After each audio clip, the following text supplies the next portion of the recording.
কদিন শীতটা বেশ ভালোই পড়েছে। সকালে চারিদিকটা কুয়াশায় ঢাকা, কম্বল ছেড়ে উঠতে ইচ্ছা করে না, তবুও উঠতে হবে। উঠে কাজ সারতে সারতেই দেখি কারেন্টটা অফ হয়ে গেল। শীত হোক বা গ্রীষ্ম, এখানে কারেন্ট যাওয়াটা যেন দৈনিক ব্যাপার। অগত্যা নিচের রান্নাঘরেই রান্নাটা সেরে ফেললাম। তারপর কাঁপতে কাঁপতে রেডি হয়ে অফিসে বেরিয়ে পড়লাম। সকালে বেরোনোর সময় দেখি টেম্পারেচার দেখাচ্ছে 11টার সময় 14। ফেরার সময় যে কি হবে সেটা ভেবেই আরও বেশি ঠান্ডা লেগে গেল। অন্য সময় স্টেশনে দাঁড়ালে দূর থেকে ট্রেনটা দেখা যায়, আজকে কুয়াশার চাদর এতটাই ঘন ছিল যে দূর থেকে যে ট্রেনটা আসছে সেটাও দেখা যাচ্ছিল না।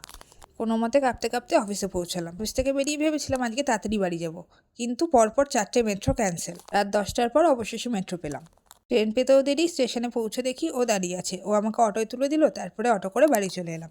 আজ অফিসে বাবি একটা প্যাকেট দিয়ে গেছিলো, বলেছিল বাড়ি গিয়ে খুলতে। বাড়ি এসে বাবির দেওয়া প্যাকেটটা খুলতেই দেখি একটা খুব সুন্দর সোয়েটার। দেখেই তো মনটা খুব খুশি হয়ে গেল, আর সারাদিনের ক্লান্তিও যেন এক মুহূর্তে দূর হয়ে গেল। কিছু ছোট ছোট যত্নই সবচেয়ে বড় উষ্ণতা হয়ে যায়।